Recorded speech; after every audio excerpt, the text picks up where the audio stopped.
welcome Jerry Farber!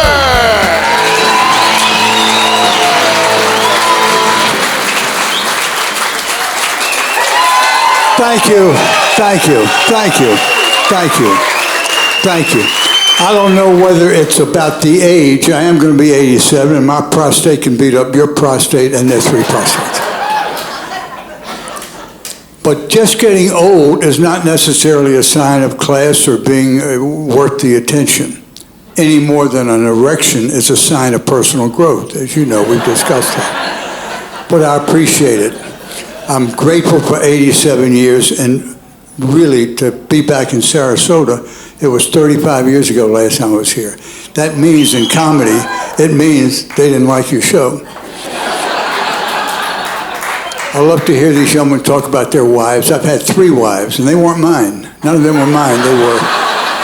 They were my friends' wives. You know, I'd rather have you may get beat up, but you won't lose your house. You know what I mean? But there are no secrets. I have a son. I became a daddy at 63 years of age, and my son now is 24. Oh, it took 1 minute, you know, the whole thing, and making out and kissing, and it was 38 seconds. We filmed it. And then she wanted to have another one. I said, with who? I gave her your name, Larry. I said, I'm an old man.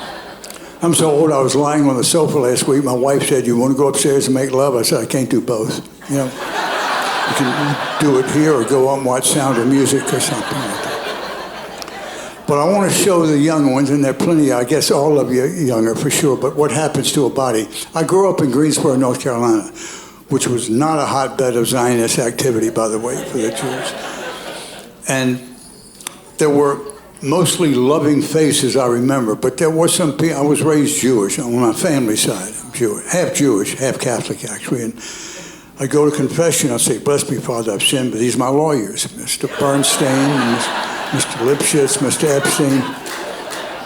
And I got beat up enough times to remember the faces, most of whom I became friends with later. But my older brother, for you New Yorkers, became a famous talk show host named Barry Farber in New York City. He was a Hall of Fame talker. And he said, and he was an All-American wrestler, which was more important to me, at North Carolina, Tar Heels, and in high school. And he said, Jerry, if you want to integrate, Einstein wouldn't do a sport. And I said, and I was skinny like now. I said, what? He said, I wrestled. It's your own size. Then it's a matter of how determined you are. Meanwhile, I wrestled, and I got a scholarship to North Carolina, 1957. I lost 1 match the first 2 years to a kid from Florida State. And she was good. This girl, no, I'm not kidding. Girl was 6'5", 250. She was a cheerleader at Florida State. She gained 300 pounds, became homecoming queen of Tennessee. They called her double wide. I couldn't get off on her. He came out strong, and wrestling, you go for the low leg. I did the Oklahoma flip. She landed on my face. I've got pictures of it. I couldn't get it off my face. The referee tried to stop it. I said, no, put on some Johnny Mathis or something. You know, we've been married a long time. Good to see you. I tried to call you back, but we had a phone thing. Meanwhile, no, she's a good friend I knew for a lot of you. And I want to thank my friends that drove down. No, actually, some flew from Atlanta, Margaret and Terry. And Greg's here with Juliet, and they friends that came. And Atlanta, we had a mayor. His name was Sam Massell.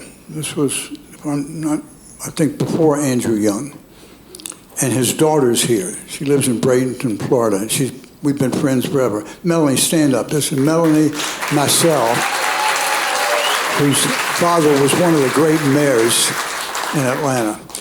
Anyway, so Greg drove me down, but I wanted to drive a few hours, and I got caught for speeding. I got caught 90 miles an hour somewhere coming into Florida, and I was listening to Barry Manilow. I love rock and roll. Barry Manilow.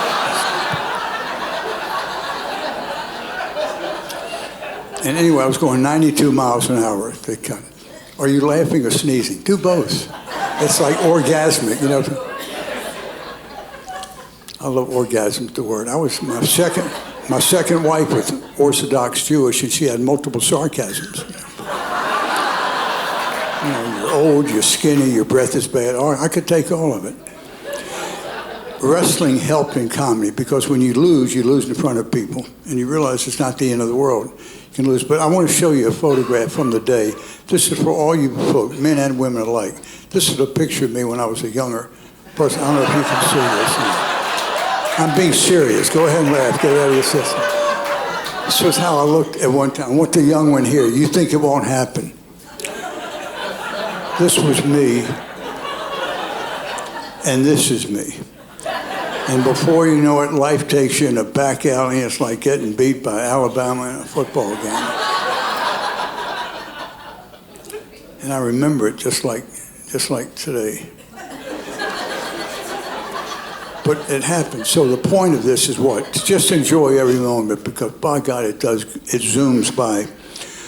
So the state patrolman stopped me and he said, "Sir, you're going 92 miles an hour." And I said, "Officer, I'm sorry." Policeman said, "Sir, everybody's sorry." I said, "Officer, I know the level of my sorriness. I'm sorry to anybody you've ever stopped."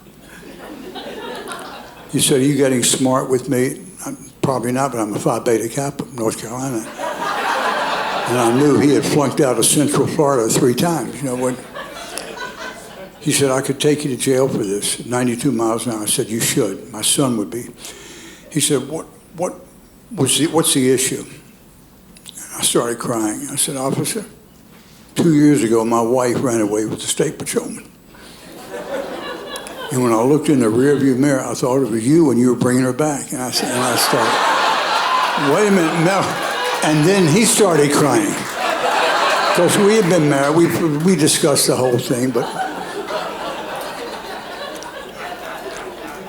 when I was 80, I moved to Columbus, Georgia, because Atlanta, it was getting too hectic for me. And Columbus is a very sweet town, by the way. It's bigger than Savannah, more population. And the fort, they have Fort Benning, and now it's Fort Moore. And I was in the Army. I was in Vietnam, not Vietnam, Canada. I went to Canada during Vietnam. And I was up there with Dan Quayle and Newt Gingrich and Bill Clinton. Clinton won the Yellow Heart for showing extreme caution during combat. Is this your husband? Oh, I'm not going to.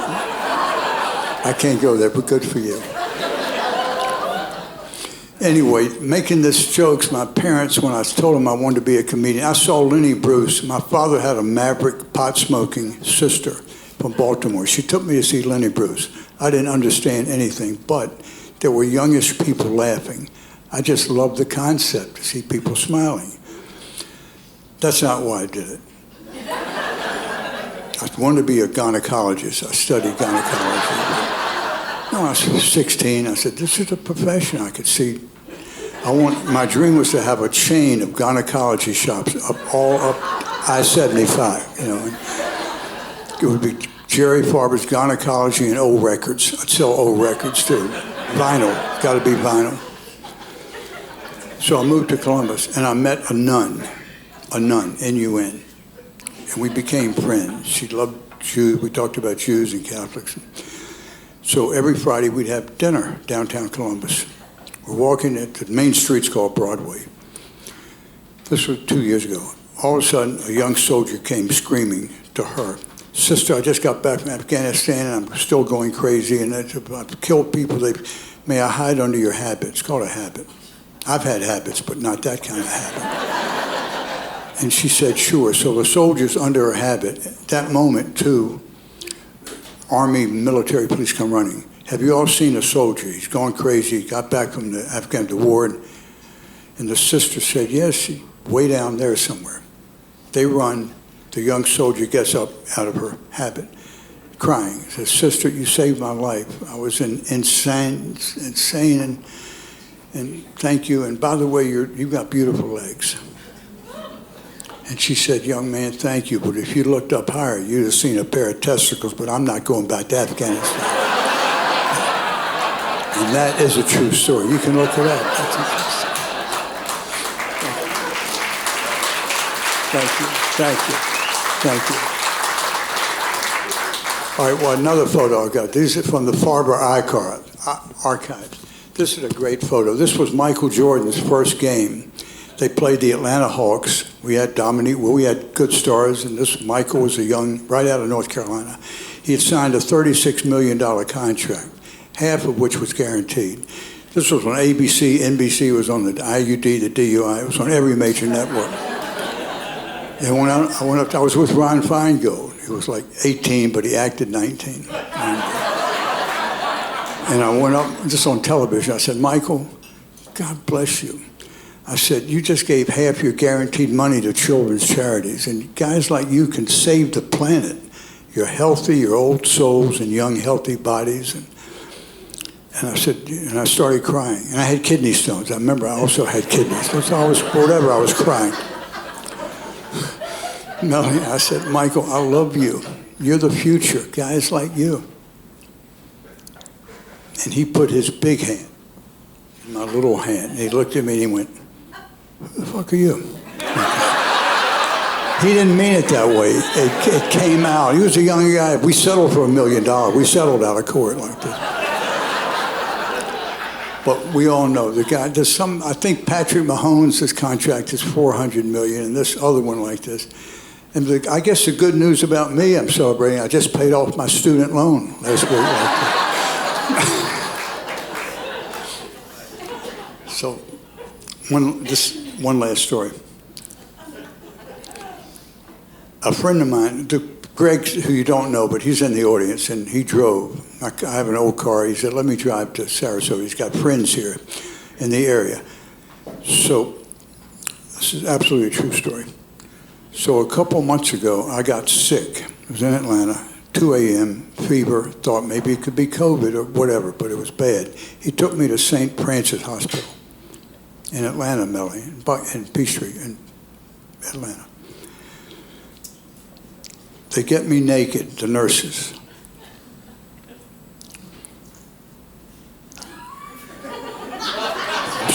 I'm sorry. I see a panty line. I'm sorry. No, I'm old school. I'm sorry, it just turns me on. I'm an old man. So anyway, I'm in the hospital, naked, with that mask. I couldn't breathe through the mask. And the nurse comes in, she said, Mr. Farber, we're going to give you a sponge bath. The doctor will be in soon, you'll be fine. And I looked at the nurse and I said, could you see if my testicles are black? And her head turned around. She said, excuse me? I said, could you see if my testicles are black? And she lifted the skirt and she looked, she said, no, you're okay. And I knew she didn't hear me. I took the mask. I said, ma'am, are my test results back? You know, but they don't, I can't hear from the mask. And I said, you were so lovely, man. I hope if I don't have any more time, you're as good as it gets. And thank you at McCurdy's. You really are. Thank you, Lord. Thank you. Thank you. Thank you. Thank you, Margaret, Terry. Thank you. Thank you. Thank you. One last, Melanie, you remember this routine. When I came down from North Carolina in 1960, I moved to Atlanta, and I went to a Georgia football game. Now, we played football in North Carolina, but it's like a cocktail party. I was saying, don't hurt me. Just bang, but not really. Georgia, it's for real. And I saw these people with faces I'd never seen before. My imitation of a Georgia football player. Oi, I'm 87, I got nothing. And dog, baby, yeah, come on now, we hit you. Man, if they bring up Tennessee and Alabama, hit like.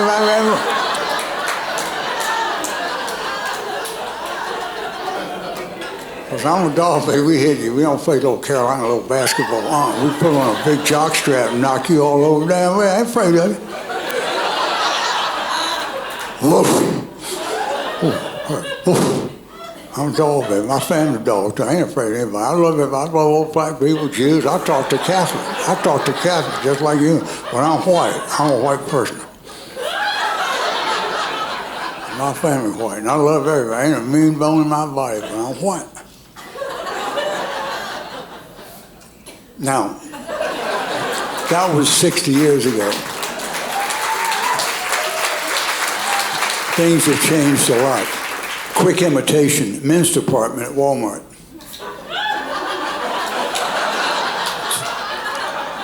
So, Melanie, can you believe you're seeing the same show you did when you were 15 years old? Your father, I'll never forget, gave me a key. My nightclub, remember I had a little nightclub. It was America's first no smoking club. Lasted 2 weeks. But your dad gave me a key to the city of Atlanta. And I tried to use it, but he had changed the locks the next day. He reconsidered the idea.